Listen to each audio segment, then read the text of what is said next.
Hey everybody, this is Rebecca Strauss from Scuba Diver Life. I'm the editor of the site, and I'm going to be here today chatting with Jason Washington, underwater photographer based in the Cayman Islands. I'm just going to give a little intro on Jason before we invite him into the broadcast. And this is our first time doing this, so bear with us if we have any technical difficulties. All right, for the past 2 decades, Jason Washington has been a leader in the Cayman Islands water sports community.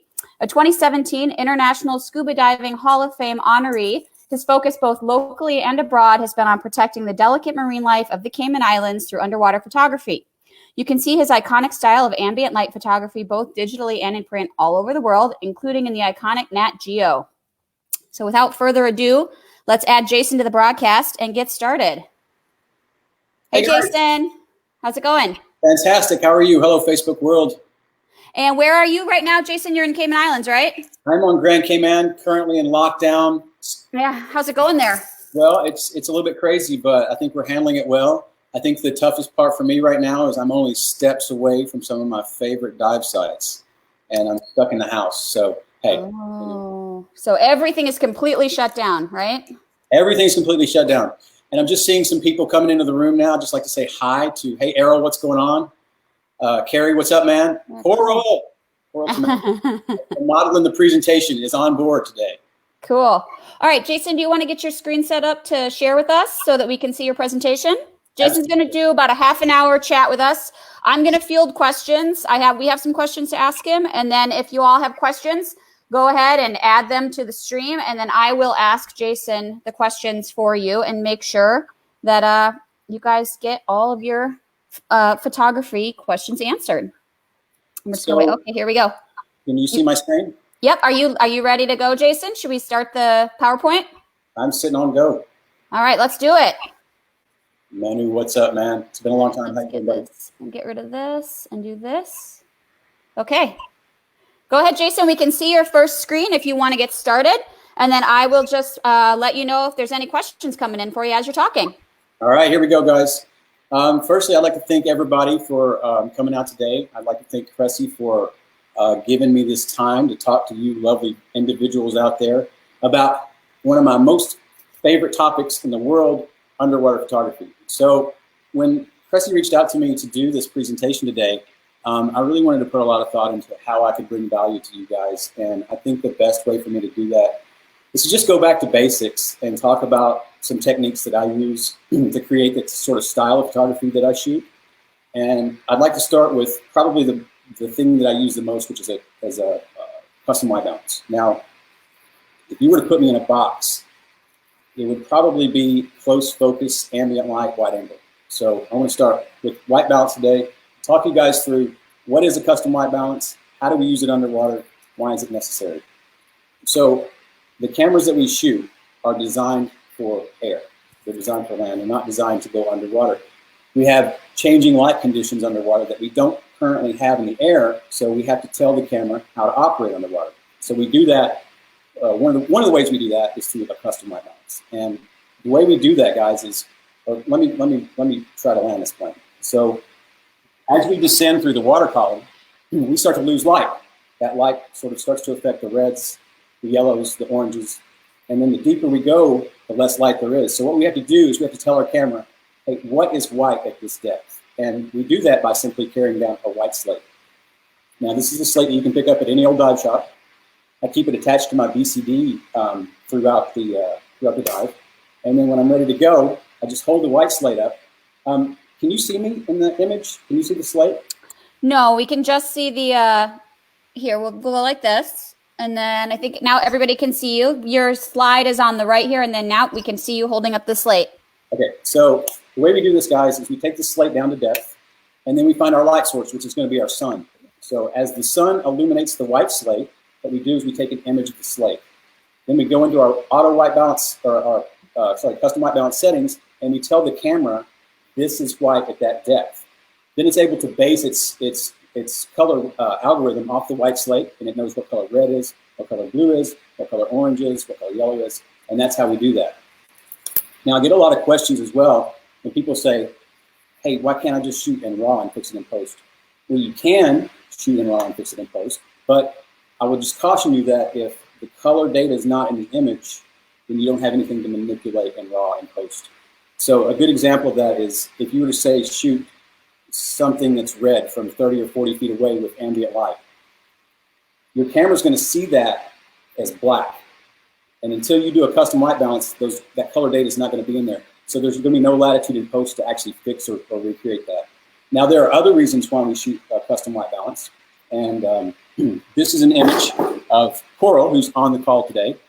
Coral is a very close friend of mine and happens to be one of the best freediving models on planet Earth today. So very happy to have her as a neighbor down here in the Cayman Islands.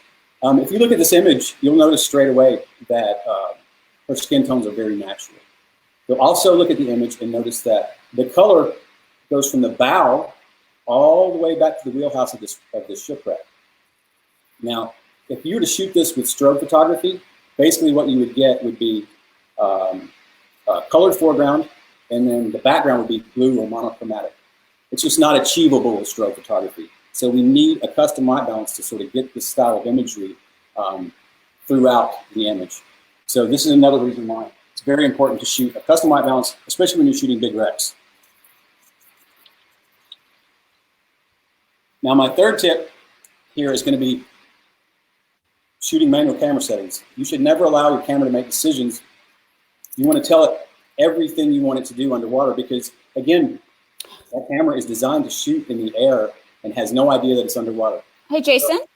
Yes? I have a question about white balance. Shoot. Can we create a custom white balance with a GoPro? Unfortunately, you can't create a custom white balance with a GoPro. For a GoPro, you're going to have to either shoot a video light or a continuous lighting or a filtered light. Now, what you can do with a GoPro is you can shoot it in RAW or Pro Tune, which will give you more latitude in post. But unfortunately, with a GoPro, you're not going to be able to shoot a custom white balance. Okay. All right. So back to manual camera settings. The thing here, guys, is you don't want the camera to make too many decisions on its own because it doesn't know that it's underwater. So you want to basically tell it everything to do. So that's going to be your aperture, your shutter speed. You got to tell it what kind of light you're shooting. Is it ambient light? Is it flash photography? Is it continuous lighting? You have to give it all this information, but there are a few settings in your camera that you can allow it to make. And the first one is going to be autofocus. So you have a few different types of autofocus on modern camera systems. You've got zone focusing, you've got spot focusing, and then you've got facial tracking. Now, I prefer the spot focusing, and let me tell you why. If you're shooting a model or a fish or a critter underwater, you want to make sure that their eyes are sharp. So if you put a zone focus on, then it can pick up any part of that fish or any part of the human and focus tightly on that, but the eyes might not be sharp. So what I like to do is shoot single focus pointing right on the eye of my model, whether it's a fish or a freediver. I want to put that single dot right on their face. Now, the facial tracking is great for video. It's not great for stills. The other decision that we let the cameras make underwater when we're shooting wide-angle ambient light photography, not flash photography, not video, is auto ISO. So auto ISO is basically trying to balance out your light meter all the time. So my jumping off points for my Canon 5D Mark IV on a daily basis are going to be 1/125th of a second, f11, and auto ISO. So let me tell you why. So I've got a turtle swimming this way. Let's say the sun is behind it, so it's very bright. So at f11 and 1/125th, I'm good, right? I'm shooting into this bright scene. My ISO is going to be somewhere around 100. As that turtle passes me, I'm going to be able to turn and then shoot with the sun over my shoulder as it's passing me and not change any settings in the camera, because what's happening now is my auto ISO has probably jumped up to 300 or 400, which is still very okay and still going to make a great image. But I didn't have to change any settings in my camera.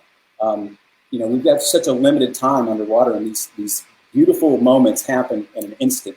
So we want to be ready, and we don't want to be fiddling with our cameras all the time. We just want to shoot the image. And auto ISO in that scenario will help me achieve that goal. I have a question. What lens do you recommend for wide angle photography? So I'm a huge proponent of fisheye lenses. I'm a Canon guy, and my favorite or my go-to lens is my 8-15L. And this is that lens on my Canon 5D Mark IV. But I also have a Sony a7R4, which was provided to me recently by CNC.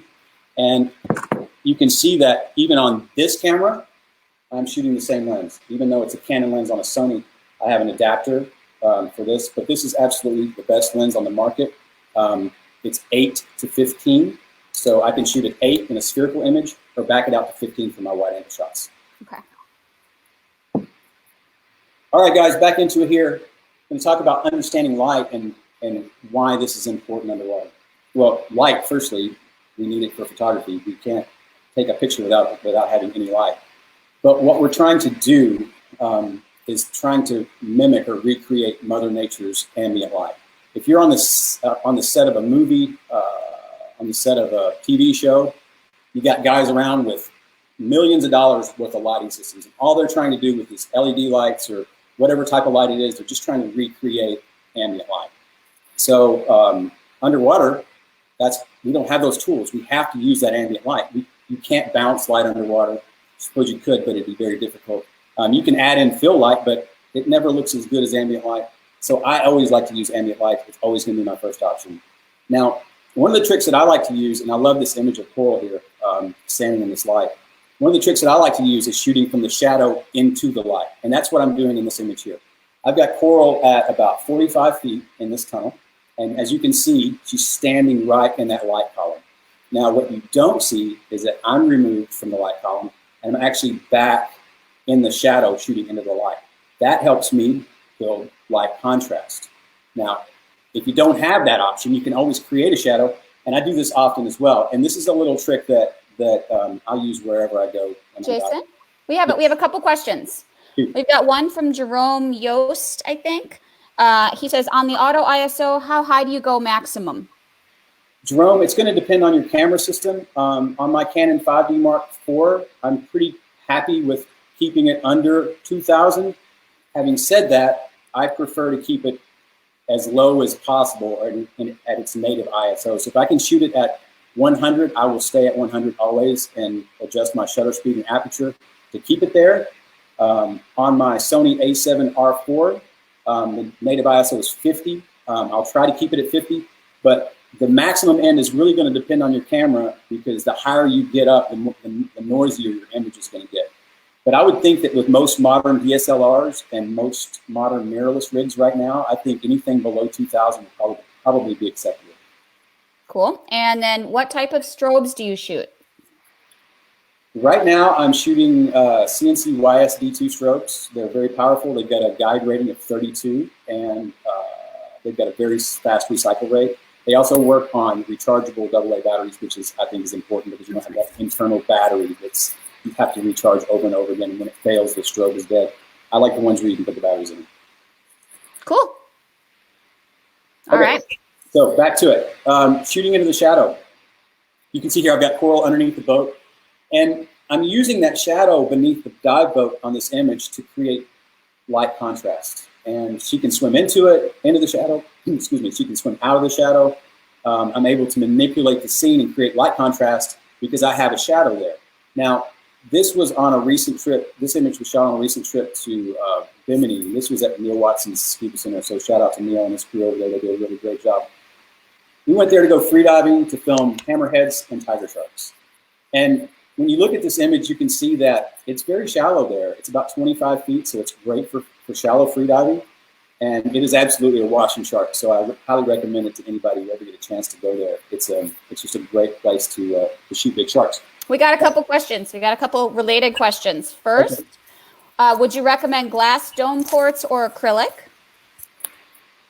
Well, that will really depend on what style of photography you're doing. I have both. So glass ports work better when you're shooting up into the sun. There's less ghosting and artifacts in your imagery. They're a little bit heavier, so I don't like the glass port when I'm freediving. I prefer the acrylic port because it's so much lighter. The other downside of a glass port is if you scratch it, you've got to send the thing away to get it fixed. With a acrylic port, you can just polish it out at home. Oh, cool. Okay, and then we have a question from Keone Drew. It's my experience that shooting ambient is maybe a little easier with great visibility, but what is your suggestion when shooting in slightly lower than ideal water viz to get clear shots, and what settings do you think would work the best?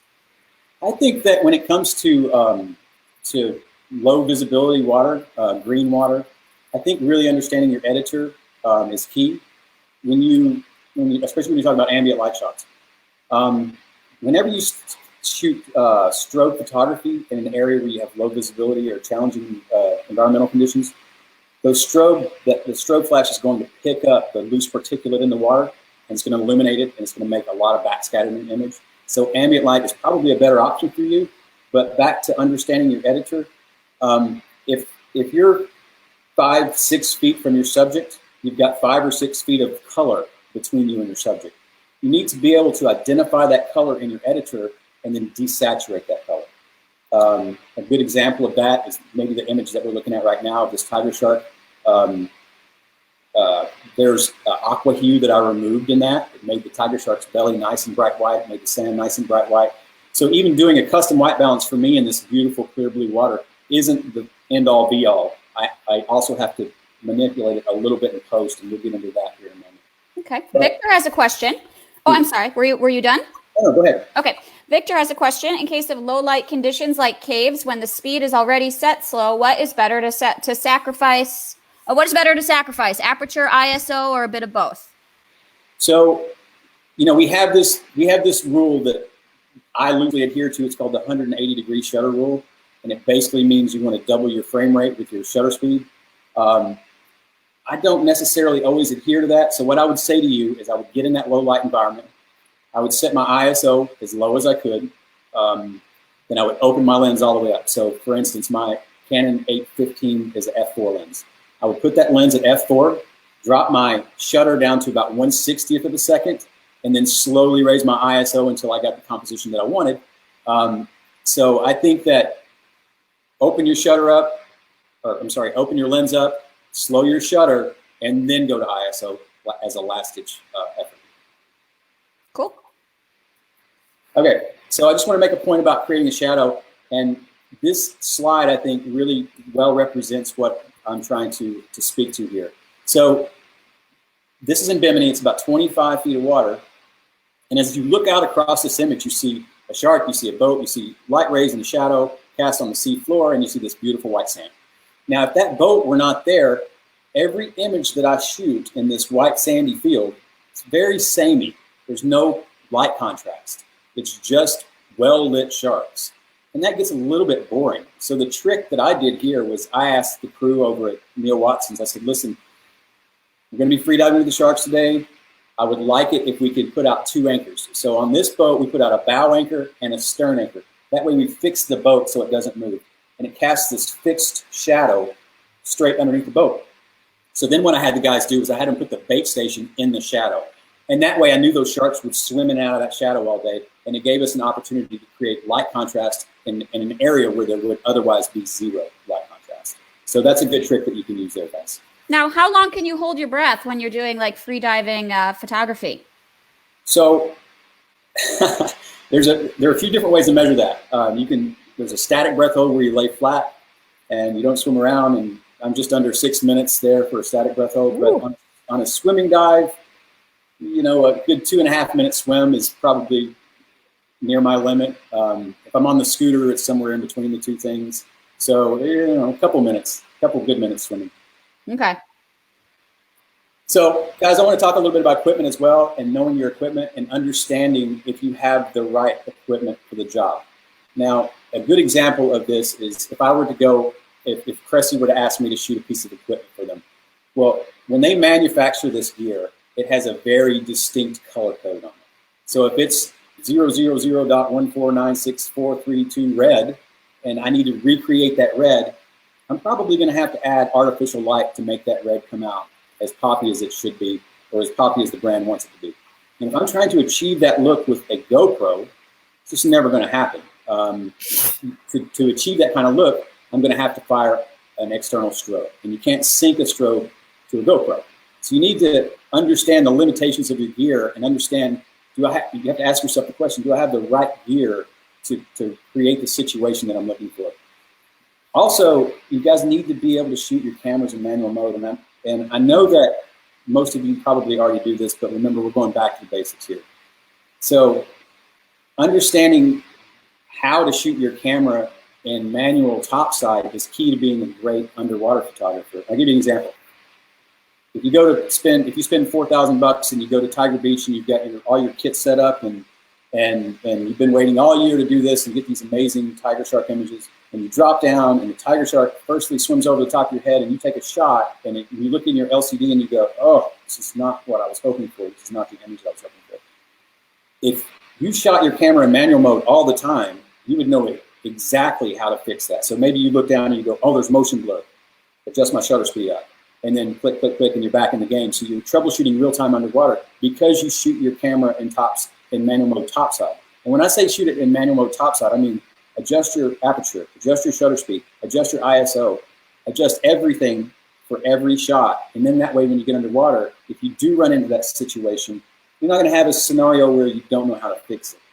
And the third thing I would say to do, guys, is to dive your gear. And I know you're not all as fortunate as me to be able to step out your back door and be on the wreck of the Kittiwake or on some amazing North Wall dive in the Cayman Islands. But what you can do, and what I would highly recommend you all do, go into your child's closet, get 5 or 6 of the most colorful toys you can find, and then take those toys into a local swimming pool, maybe your neighbor's pool outside, maybe the local pool at the YMCA, and take your continuous lighting, take your strobe lights, shoot ambient light at these toys until you can get them to produce the color that you see, that you know that they should be. And do that in different scenarios. So the light in your pool is going to be different than the light at the YMCA, because the light at the YMCA is going to be tungsten or fluorescent light, and it's going to have a different color on those toys versus your outdoor pool. Shoot it at night. These are all things that you can do in preparation for your next dive trip. Jason, we've got a question from Errol. Hello from Germany. Question: I use a Sony A7R III, and the watercolor is always kind of purple, like it probably is with your Sony R4. What do you do to get the watercolor to that nice blue in your pictures? What do you do in post? So the color science in Sony has not quite made it to the Canon line. So my Canon 5D Mark IV, which is pretty much my main camera. This is the new camera that was sent to me by CNC. Do you want to show it a little bit closer to the camera? These are both. There we go. Yep. These are both great cameras. You drilled it. You nailed it right on the head. Sony, as well as Nikon, I feel like put out an overly magenta blue color. I think Canon has the best color science. But what you're going to want to do is get a really good editor. If you're talking about Photoshop and shooting stills and removing that magenta, typically what I'll do for my Sony files is I will push the blue slider a little bit more to the blue and then push the magenta slider all the way to blue.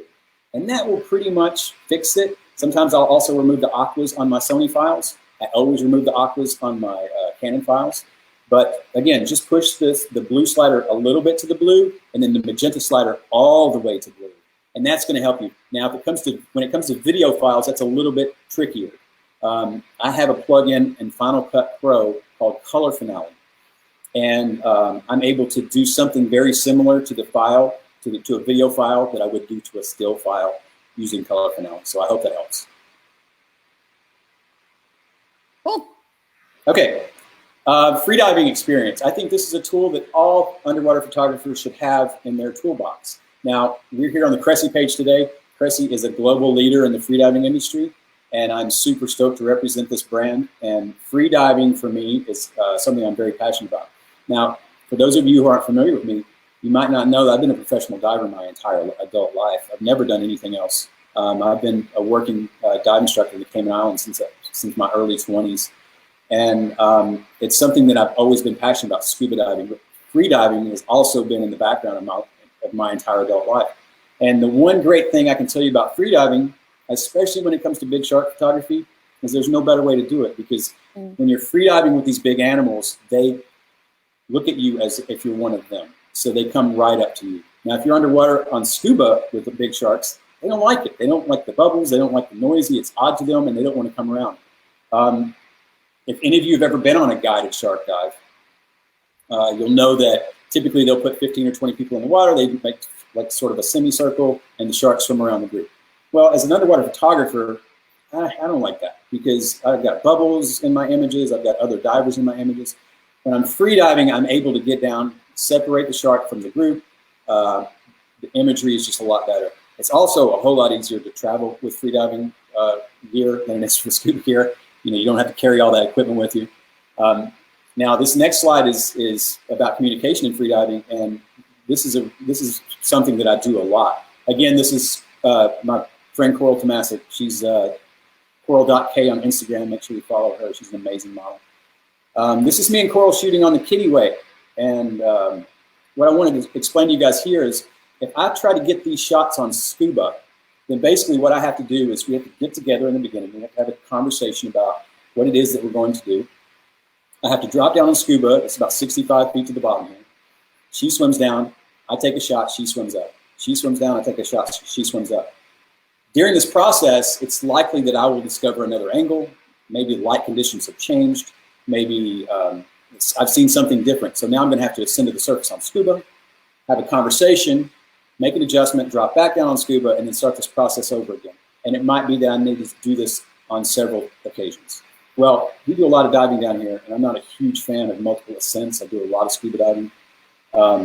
So I'd rather just do this on free diving. And the difference is, if we dive down together, we can take the shot, come up, have a conversation, make an adjustment, dive down, take a shot, ascend, have a conversation, make an adjustment. So I'm way more efficient free diving than I am on scuba, and it's really my preferred way to shoot these days. Jason, Liz has a question. What type of fins are you using for free diving, scuba diving while you're shooting? Is there a preference for what you like to use while shooting and why? Yeah, I mean, so I use my Cressi carbon fibers freediving fins. They're great, long blade fins. They're about a medium stiffness. You definitely want a long bladed fin whether you're scuba diving or freediving. I'm a big proponent of large fins. So definitely get yourself a large fin. You don't want to be, and especially when you're freediving, because even the new mirrorless rigs are pretty big when you put them in the housing. And when you put a wide-angle dome port on that thing, and maybe you're shooting strobes, maybe you're not, it's a lot to push through the water. So I would recommend a strong freediving blade, and the blades that I use are the older Cressi carbon fibers. Cool. Now, this is a question that I get a lot from a lot of people, and I don't think people use this term sort of correctly. People ask me, do I Photoshop my images? Well, I'll tell you guys a huge secret here today. Yes, I Photoshop every one of them. And you have to. If you're a working photographer, you're shooting in RAW. My Sony camera shoots a .arw file. Nikon shoot a .nef file. My Canon shoots a .cr2 file. These files are not legible by normal programs. You have to have a photo processing editor to read these raw images. And when they come out of the camera, they're kind of flat. So you have to post-process these images, guys. So here's a great image of a friend of mine, Steph. Again, you can tell by all these slides that I'm using, I like this red dive. It's in my backyard. So sounds like you got a rooster in your backyard too. Can you hear that chicken? Yeah. Somebody wants to join the presentation, I think. I've got about 10 of them. So, but this is Steph. We're standing on the Kittyway. She's about 40 feet from me, and she's wearing a nice bright red dress. So this goes back to Errol's question about editing, and I'd tell you to do the same thing with the Sony file, kind of this one. Basically, I removed the hue that I didn't want in the image, revealing a very clear rec and a very red dress. So the image that you can see that's straight out of the camera, what I did there is I just slid the aqua slider over and then desaturated that entire color. I brought the reds up a little bit, but I didn't add any red to this image file. This is just a custom white balance. It's kind of a cloudy day, but it just goes to show you how powerful that custom white balance is and how powerful a raw file is when the color data is in the image. You're actually able to bring it up and manipulate it. Now, this file is what I think when people think about Photoshop.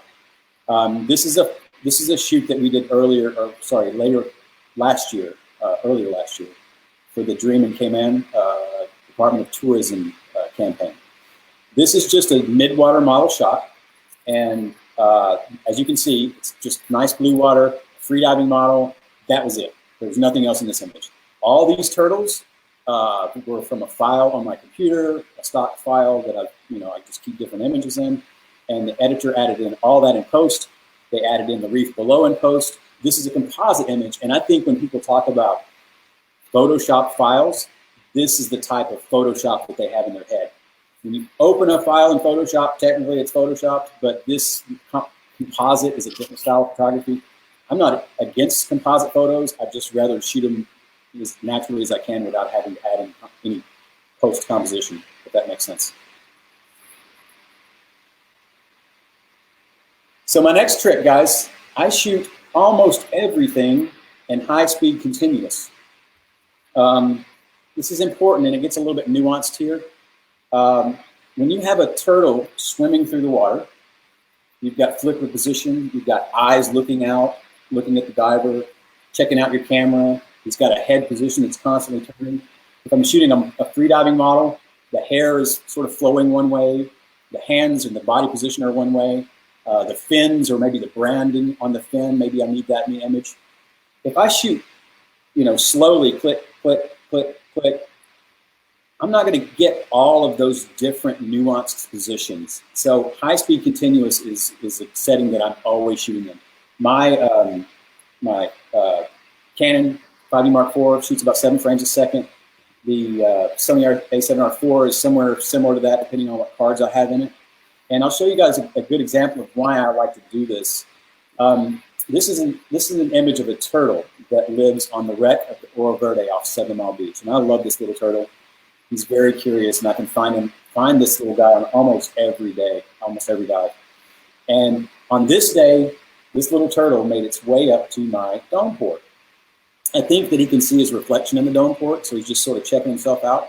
But all of these images in this image string are, they represent about 3 seconds worth of me taking images. I probably shot about 1,500 images of this little turtle.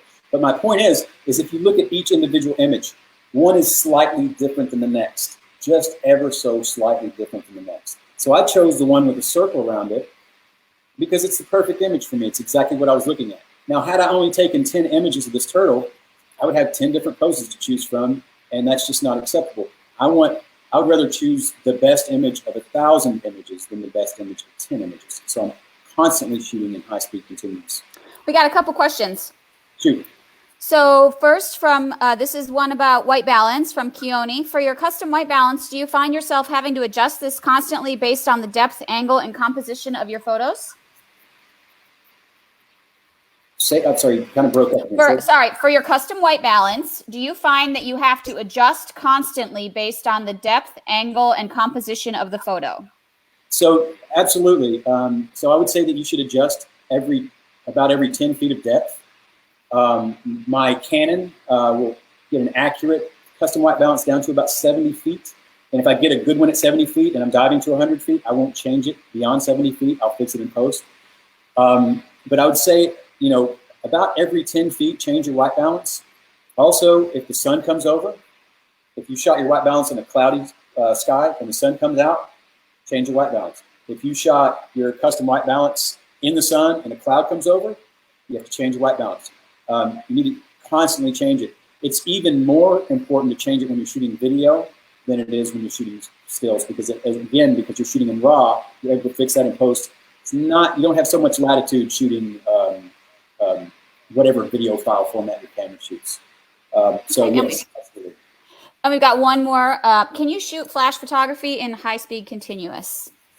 So you can shoot flash photography in high-speed continuous if you turn your strobes down. So you can't shoot them TTL, and you can't shoot them in a high power mode. But what you can do is, and this is a neat little trick, is you can take your strobes, take your white card, set it in the sand about how far away your target is going to be, your subject's going to be. So maybe 3 feet away, light it with the sunlight, and then shoot your strobes at it.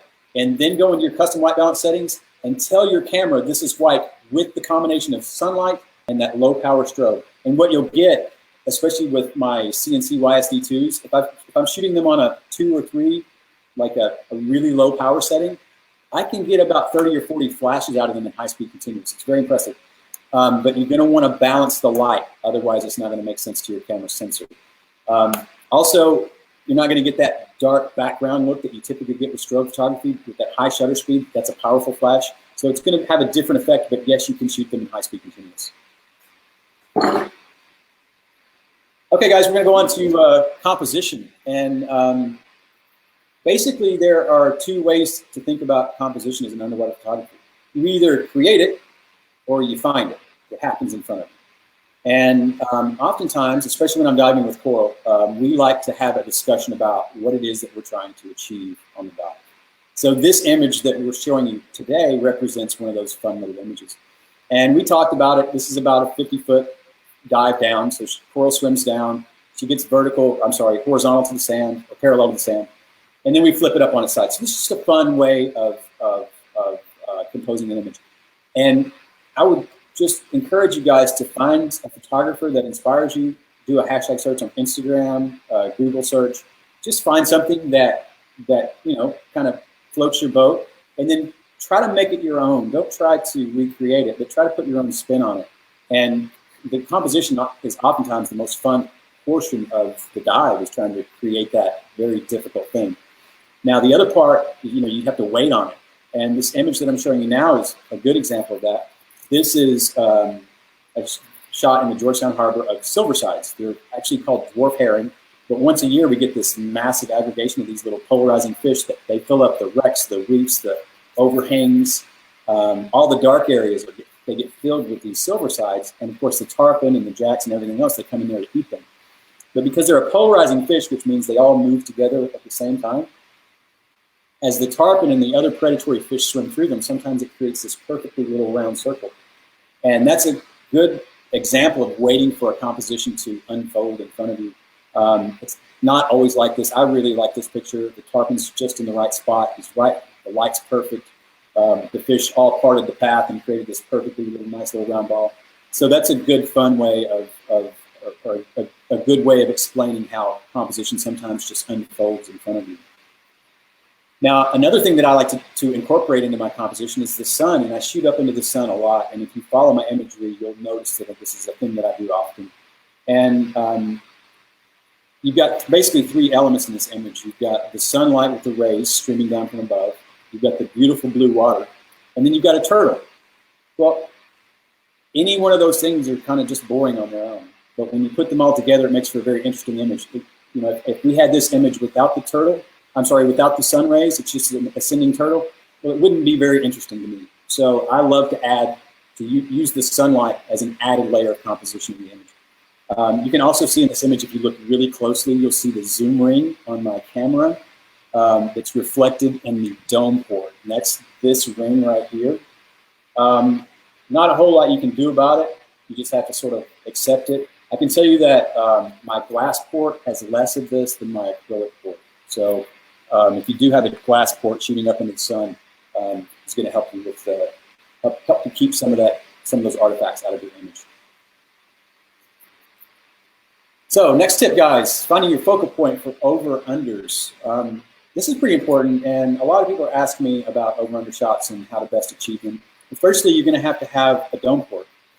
You can use and you really need a big dome port. You can use a mini port if the water's really flat, but I find that an 8-inch dome port or larger is a better way to do it. My acrylic port is 8 inches. My CNC glass port is 9.8 inches. And it's a better option for over-under photography. Now, the point I wanted to make here on this slide, guys, is you need to decide where's your subject. This is pretty easy for me. This is a shark. It's underwater, so I want to make sure that my focal point is on the shark. So basically, all you do is you go into your focal settings and then choose the area where your subject's going to be. Again, the shark is underwater, so I wanted to put the single dot, which is typically I keep it right in the center of the screen. I put it on the lowest part, and that allows me to get a lot of glass out of the water while still keeping my focal point underwater so I can capture the shark as it swims through the scene. And as you can see, this was not a flat day. This was in Cat Island in the Bahamas, and that oceanic white tip was not cooperating. So it was a difficult shot to get, and you can see the sea rolling through there. It's not the most ideal conditions for an over-under. But because I put my focal point on the bottom, I was able to grab it. Now, the reverse side of that is if I was shooting a model, and half the body's underwater, half is up top. I want to use that top focal point and put it on the model's eyes. That's going to give me the best, the sharpest eyes, and that's what I'm always looking for in an image. Now, you also notice in this image that this is a landscape photo. I prefer doing over-unders in landscape. It's just a lot easier. When you go into a portrait mode with a wide-angle fisheye lens, if your subject is too close, you're going to have a lot of distortion at the top and the bottom of the image. So just a quick tip there, shooting landscape over-unders is always going to be easier. Keone's got another. Are you getting an echo, Jason? I don't hear it. Okay. Keone's got another question. What is your best technique to avoid water lines? Well, I don't use any of the chemicals that some people use. I know a lot of people use Pledge, like it's like a lemon oil furniture polish on acrylic quartz. I don't use that. I think the best option for you is just to make sure you have a very squeaky clean port. I use a product called Novus, and Novus is a polishing product for my acrylic port. And I know that if I polish my port before I do over-unders, the water slides off of it very easily. But I don't use Rain-X or any of those other products. And as a matter of fact, I think that the manufacturers suggest that you don't use those products on your acrylic ports. I'm not sure, but I don't use any products aside from keeping a very clean port. Okay. And Ed's got a question. Are you planning on doing more of your YouTube The Way I See It videos? And will this stream be available offline? That is a very good question. I hope it is. I think it will be. We can ask the folks at Cressi to make that available. But yes, we are working on episodes of The Way I See It. The next one coming out is a review of this camera. We were almost finished with the review, and then we got locked down. So AR7 IV review soon come. Okay, next slide, guys. Environmental conditions and time of day. Oftentimes, we are sort of led to believe as photographers that high noon is, people have always said, yeah, you want to go at high noon, it's the best light. I think high noon is the worst light. It's, everything's lit. I like low light, and it's low light in the skies in the mornings and the afternoons. This slide that I wanted to show you now is a perfect example of environmental conditions and utilizing the time of day to capture an image. This is another image of Coral.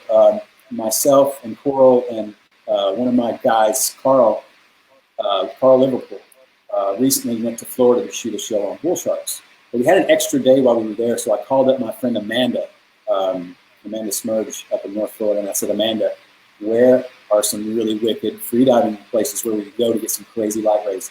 So she pointed us to this place in North Florida called Pichatutton Springs. And it was about a 5-hour drive from where we were staying. So we got up super early, jumped in the car, got a speeding ticket on the way up to try to catch this perfect time of day. And environmental conditions and time of day dictate when you shoot in this area, because it's a small hole and then there's a freshwater river running beneath it. So you've got this crazy current, but you've got this light that only comes in when it's right at the top of the hole. So at 10 a.m., the hole is dark. At 2 p.m., the hole is dark. But at 12 noon, when the light's coming straight down, you get these beautiful light rays that stream down into the cavern and illuminate the floor of this beautiful cave. And it's a really beautiful contrasting light. So we utilize different times of day for different types of photography. Jason? Yes. We've got a question from Captain Lance. How do you deal with IR intrusion when shooting into the sun? I expected something super technical from that guy because me and Lance go back a long way. Thanks, Lance. I appreciate that super technical question. I would just say that when I'm shooting up into the sun, the only option that I have to mitigate any sort of influence from ghosting or any other issues is to shoot my glass port. The acrylic port, One thing about acrylic, guys, is if you point it up into the sun, you're going to see any sort of inclusion that's in the port, any sort of scratch. Acrylic's very easy to scratch. Glass is a little bit more difficult to scratch. So shooting up into the sun is definitely for my glass port. But thanks, Lance. Appreciate it. So early morning light, the golden hour. You know, you hear about the golden hour from still photography from topside, but it's also applicable underwater. And my favorite times of day to shoot are going to be early morning when the light's low in the sky. You can see this in this image. You can see this hawksbill cruising across the top of this reef. Just a nice, chill, ambient light shot. The sun kisses the top of his shell, illuminating his back. It's just a beautiful, peaceful shot. We do the same thing in the late afternoon. When the sun's super low in the sky, you know, we oftentimes go out to Stingray City Sandbar for the sunset, and we shoot, you know, stingrays. This is an image of coral again with the southern stingrays here. And you see those light rays. When the light's low in the sky, as the light hits the surface of the water, it bends over into the water, and it creates these crazy bent light rays. And they have different amber hues and different colors. I think I probably pulled them out of this image, but it's just a really beautiful time of day to shoot. So early morning, late in the afternoon. If you want to shoot midday, I think that's the worst light to shoot in. But if you were going to do over-unders, specifically over-unders, it's not a bad time to shoot an over-under. It's midday when there's a lot of light washed over everything. But other than that, I would say that early in the morning and late in the afternoon are the best times to shoot. Guys, that is my presentation for today. If you guys have any questions about underwater photography, I have a YouTube series called The Way I See It. You can subscribe there and get all kinds of tutorials and tips and tricks about underwater photography. Follow me on Instagram. I'm at Cayman Jason. And then come to the Cayman Islands and dive with me. I own a company here called Ambassador Divers, and we are out. We're typically out 365, 7 days a week. But right now, we're on lockdown. But as soon as we open up, come dive with us here in the Cayman Islands and Ambassador Divers. We do have one last question, Jason. We noticed from your YouTube videos that you recommend Canon. Can you tell us why? I think it goes back to the earlier question about the Sony color science, about the overly magenta color profile. Canon has by far the best color science for underwater. Now, there'll probably be some people out there in the world that would want to maybe push back against that if they're topside photographers. I'm speaking about underwater specifically. The blue color, we must remember that when we're diving, we're surrounded by this incredible medium. You know, our planet's covered in it. And I just feel like if you can't get the blue right, then what's the point? You have to start with the blue.